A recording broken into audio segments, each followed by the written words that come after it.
de ces jeunes qui décident de partir faire le djihad en Syrie ou en Irak. Des groupes salafistes recrutent presque ouvertement dans certains quartiers. Voyez ce reportage d'Anne Maillet, Adeline Percept et Jessica Salt. Düsseldorf, tribunal de grande instance.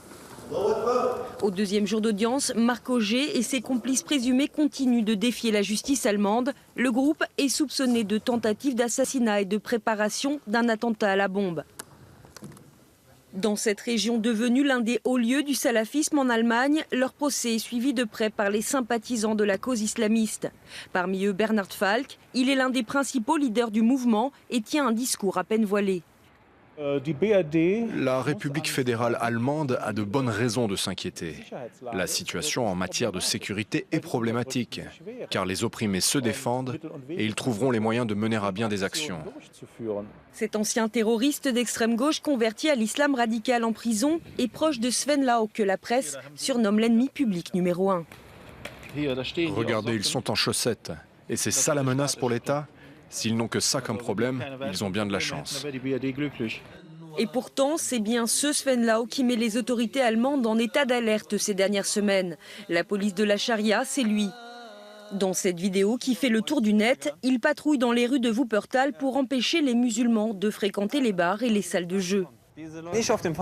Moi, si je m'écartais du droit chemin, j'aimerais que quelqu'un me rattrape et me dise « Frère, laisse tomber les jeux d'argent, laisse tomber la drogue et viens donc à la mosquée ».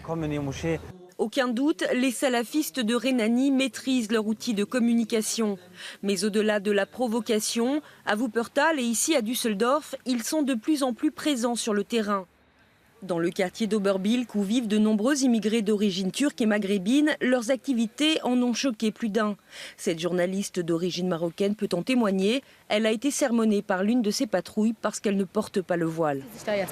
Ils se sont approchés de moi avec leur veste siglée, police de la charia.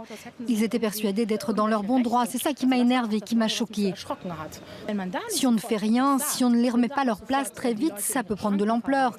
Souvenons-nous, c'est comme ça que ça a commencé avec l'islam radical. Au début, ils n'étaient que quelques-uns et maintenant on en compte plus de 5000 en Allemagne.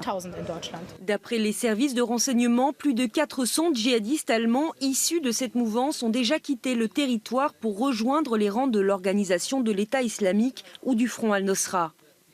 Sur Internet, la propagande djihadiste en allemand est omniprésente. Et les protagonistes de ces vidéos sont rarement des inconnus. Dennis Kuspert, un ancien rappeur, compte parmi ceux qui postent le plus régulièrement des nouvelles de Syrie. Nous sommes à Berlin, dans les locaux de l'association Ufuk. Gertz Nordbruch intervient dans les écoles pour déjouer la propagande salafiste. Avec l'aide d'intervenants et de vidéos, il décrypte leurs messages. Si un musulman va en ligne et recherche en allemand des réponses à des questions liées à sa religion, par exemple, un musulman a-t-il le droit de boire du coca ? Eh bien, les réponses qu'il trouvera en priorité sont écrites par des salafistes. Les grandes associations musulmanes ont pris un grand retard sur ce front. Mais depuis le début de l'année, les attaques contre les institutions musulmanes se sont multipliées. Dans le quartier de Kreuzberg à Berlin, cette mosquée a été complètement incendiée au mois d'août. Depuis, la prière a lieu dans la rue. Alors pour mettre un terme aux amalgames, les responsables religieux dénoncent à haute voix les dérives islamistes. Die Muslime Deutschlands stellen uns klar und deutlich, und das nicht nur in Deutschland, sondern unabhängig von Zeit und Ort, überall und gegen jede Art von Hass, Ungerechtigkeit, Terror und Angriff auf Menschen. Un message plus que jamais nécessaire. Selon un récent sondage, plus de 60% de la population redoute des attentats sur le territoire allemand. Beaucoup de personnes se disent « organisation de l'État islamique égale musulman ». Nous devons prendre nos distances et montrer que nous ne partageons pas leurs valeurs. La grande majorité de la population ne sait pas qui part en Syrie ou qui a créé la police de la charia.